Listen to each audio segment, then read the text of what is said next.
നാട്ടികയിൽ തൃപ്രയാറിനടുത്ത് മദ്യലഹരിയിൽ ക്ലീനർ ഓടിച്ച ലോറി പാഞ്ഞു കയറി കുട്ടികളുൾപ്പെടെ 5 പേർ മരിച്ച വാർത്ത രാവിലെ തന്നെ നിങ്ങൾ അറിഞ്ഞിട്ടുണ്ടാകും. എന്നാൽ ഈ ക്ലീനർക്ക് ലൈസൻസ് ഉണ്ടായിരുന്നില്ല എന്ന് മാത്രമല്ല, ഡ്രൈവറും ക്ലീനറും മദ്യപിച്ചതിന് ശേഷം ഈ ഡ്രൈവർ ഉറങ്ങാൻ കിടന്നു, ക്ലീനർ വണ്ടി ഓടിച്ചു. എന്നാൽ ഇയാൾക്കെതിരെ മനഃപൂർവ്വമുള്ള നരഹത്യയ്ക്ക് പോലീസ് കേസെടുത്തു എന്നാണ് വിവരം. ഇന്ന് പുലർച്ചെ തൃപ്രയാർ റോഡരികിൽ ഉറങ്ങിക്കിടന്ന നാടോടികളുടെ ദേഹത്തു കൂടിയാണ് തടിലോറി കയറിപ്പോയത്. 5 പേർ മരിച്ചു, 7 പേർക്ക് ഗുരുതരമായി പരിക്കേറ്റ തൃശ്ശൂർ മെഡിക്കൽ കോളേജ് ആശുപത്രിയിൽ ചികിത്സയിലാണ്. എന്തായാലും കേസ് നല്ല ഗംഭീരമായി എടുത്തിട്ടുണ്ടെന്നാണ് എനിക്ക് മനസ്സിലാകുന്നത്. ഒരു Kodungallur DYSP V K Raju ഇതിനെക്കുറിച്ച് പറഞ്ഞു. ഇവർ കണ്ണൂരിൽ നിന്ന് മരത്തടികൾ എടുത്തുകൊണ്ട് പെരുമ്പാവൂരിലേക്ക് പോകുന്ന വണ്ടിയായിരുന്നു. മാഹി ഭാഗത്ത് എവിടെയോ വെച്ച് മദ്യപിച്ചിട്ടുണ്ടെന്ന് ഒരു സംശയമുണ്ട്. അത് കൂടുതൽ അന്വേഷിക്കേണ്ടതുണ്ട്. അതുകൂടാതെ ഇതിൽ ഡ്രൈവർ ഉണ്ടായിരുന്നു, ഡ്രൈവറോടൊപ്പം ക്ലീനർ ഉണ്ടായിരുന്നു. 2 പേരും കസ്റ്റഡിയിലുണ്ട്. 2 പേരും മെഡിക്കൽ പരിശോധന വിധേയമാക്കിയിട്ടുണ്ട്. മദ്യപിച്ചിട്ടുണ്ട് എന്ന് മെഡിക്കൽ പരിശോധനയിൽ നമുക്ക് വിവരം ലഭിച്ചിട്ടുണ്ട്. മുൻ കേസുകളിൽ ഉള്ളവരാണ് എന്നും ഒന്നും ഇതുവരെ ഇൻഫർമേഷൻ കിട്ടിയിട്ടില്ല. വണ്ടി ഓടിച്ചത് ക്ലീനറാണോ എന്നൊരു സംശയം നമുക്കുണ്ട്. അദ്ദേഹത്തിൻ്റെ കയ്യിൽ ലൈസൻസ് ഇല്ല എന്നാണ് നമ്മൾ ഇതുവരെ മനസ്സിലാക്കിയിട്ടുള്ളത്. അത് ഇപ്പോഴും ഒരു മദ്യലഹരിയിൽ ഉള്ളതുകൊണ്ട് കുറച്ചും കൂടി വിശദമായി ചോദിക്കേണ്ടിയുണ്ട്. ദൃക്സാക്ഷികളെ കണ്ട് ചോദിക്കേണ്ടിയുണ്ട്. ഈ സംഭവത്തിന് ശേഷം വണ്ടി അവർ 1 കിലോമീറ്റർ മുന്നോട്ട് പോയിട്ടുണ്ട്. അവിടെ ഇവരെ കണ്ട ദൃക്സാക്ഷികളെ കുറച്ചും കൂടി കാണേണ്ടിയുണ്ട്. ആൻഡ് സയൻറ്റിഫിക് ആയിട്ടുള്ള പരിശോധനകൾ ഇനിയും കൂടി ചെയ്യേണ്ടിയുണ്ട്. CCTV ദൃശ്യങ്ങൾ ഉൾപ്പെടെ ഉള്ള കാര്യങ്ങൾ ചെയ്യേണ്ടിയുണ്ട്. ഈ റോഡ് പണി നടക്കുന്നൊരു സ്ഥലമാണ്. ഡിവൈഡർ ഇടിച്ച് തകർത്ത് ഉള്ളിലേക്ക് വന്ന് ഇവിടെ കിടന്നുറങ്ങിയിരുന്ന ആൾക്കാരുടെ മേത്തൂടെ കയറിപ്പോകുന്നൊരു സാഹചര്യമാണ് ഉണ്ടായത്. നമ്മൾ നോക്കുമ്പോൾ അവർ 2 പേരും മദ്യപിച്ചിട്ടുണ്ടായിരുന്നു. അവരെ മെഡിക്കൽ പരിശോധന നടത്തിയിട്ട് സ്റ്റേഷനിൽ സൂക്ഷിച്ചിട്ടുണ്ട്. വാഹനം ഓടിച്ചിരുന്നത് അലക്സ് എന്ന് പറഞ്ഞ ഒരാളാണ്. അതിലെ കിളിയായിരുന്നു, അയാളാണ് വണ്ടി ഓടിച്ചിരുന്നത്. ചികിത്സയിലുള്ള ആൾ 3 പേര് നല്ല പരിക്കുണ്ട്. 3 പേർക്ക് നല്ല പരിക്കുണ്ട്. അവർ മെഡിക്കൽ കോളേജിൽ ആണ് ഇപ്പോൾ ട്രീറ്റ്മെൻറ്റിലുള്ളത്. 2 പേര് അത്രയും പരിക്കില്ല. 3 പേർക്കാണ് നല്ല പരിക്കായിട്ടുള്ളത്. തൃശ്ശൂരിലെ ഡിവൈഎസ്പി വി കെ ബിജു സംസാരിക്കുകയായിരുന്നു. ഇനി നമ്മുടെ പ്രതിനിധി സൂരജ് സജി കൂടുതൽ വിശദാംശങ്ങളുമായി നമുക്കൊപ്പം ചേരുന്നു. സൂരജ് സജി, യഥാർത്ഥത്തിൽ ഈ തൃശ്ശൂർ മെഡിക്കൽ കോളേജ് ആശുപത്രിയിലുള്ള 7 പേരുടെ അവസ്ഥ ഇപ്പോഴെങ്ങനെയാണ്?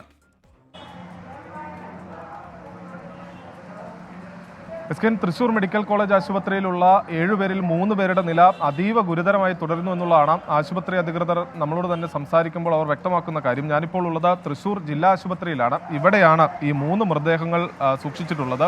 അതിൽ ഒരു വയസ്സുകാരൻ കുട്ടിയുണ്ട്. ദൃശ്യങ്ങളിലേക്ക് പോയി കഴിഞ്ഞാൽ അവരുടെ ബന്ധുക്കളാണ്, അവിടെ ഉണ്ടായിരുന്ന ആളുകളുടെ ബന്ധുക്കളൊക്കെയാണ്. അവരായിരുന്നു ഇവരോടൊപ്പം ഉണ്ടായിരുന്ന ആളുകളാണ്. തലനാരിഴയ്ക്ക് അപകടത്തിൽ നിന്ന് രക്ഷപ്പെട്ട ആളുകളാണ്. ഇവിടെ ഇപ്പോൾ ഉള്ള ഈ മൃതദേഹം 3 പേരുടെ മൃതദേഹമാണ് ഇവിടെ ഉള്ളത്. അതിൻ്റെ ഇൻക്വസ്റ്റ് നടപടികളടക്കം പോലീസ് പൂർത്തിയാക്കി വരികയാണ്. അതിൻ്റെ ഭാഗമായിക്കൊണ്ട് ഇവിടെയുള്ള ആളുകളോട് പോലീസ് നടത്തുന്ന വിവരശേഖരണം അടക്കമുള്ള കാര്യങ്ങളാണ് ചോദിക്കുന്നത്.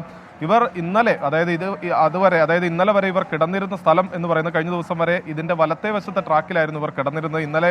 ഇന്ന് തൃപ്രയാർ ഏകാദശി നടക്കുന്നതിൻ്റെ ഭാഗമായിക്കൊണ്ടാണ് ഇവർ ഇടത്തുവശത്തെ ട്രാക്കിലേക്ക്, അതായത് വലത്തുവശത്തെ ട്രാക്കിലൂടെ കൂടുതൽ വാഹനങ്ങളൊക്കെ വരാൻ സാധ്യതയുണ്ട്. അതുകൊണ്ട് തങ്ങൾ അവിടെ കിടന്നാൽ ഒരു അപകടമാകും എന്ന് കരുതി സുരക്ഷിതമായ ഒരിടം എന്ന തരത്തിലാണ് ഇവർ ഇടത്തുവശത്തെ ട്രാക്കിലേക്ക് മാറിക്കിടന്നത്. പക്ഷേ ആ സുരക്ഷിതമെന്ന് കരുതിയ ഇടത്തു നിന്നാണ് അവർക്ക് ഈ ദുരന്തം വന്നത്. മരിച്ച 1 വയസ്സുകാരനായിട്ടുള്ള കുട്ടിയുടെ കുടുംബമാണ്. എന്തായിട്ടാ പറ്റിയത്? 4 മണിക്കാണ് സംഭവം നടക്കുന്നത്. അപ്പോൾ കുറച്ച് വെള്ളം കുടിക്കാൻ എൻ്റെ ഭാര്യയ്ക്ക് ഞാൻ ചോദിച്ചു. കുറച്ച് ഉറക്കമായിരുന്നു. വണ്ടി കയറുമ്പോൾ നമുക്കറിയില്ല, വടവടാന്ന് ഒച്ച കേൾക്കണുണ്ട്. വരുമ്പോൾ ഞാനും എൻ്റെ ഭാര്യ ലാസ്റ്റ് കിടക്കുമായിരുന്നു. കുമിച്ച് കല്ലുണ്ട്. ആ ലാസ്റ്റിന് എൻ്റെ ഭാര്യ ഞാനെ വിളിച്ച് കുറച്ച്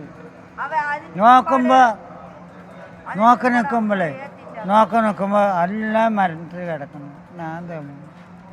ഞാൻ ഓടിക്കളഞ്ഞ എൻ്റെ മോന് ഈ തലയില്ല, ഇതങ്ങനെ പോയി അങ്ങനെ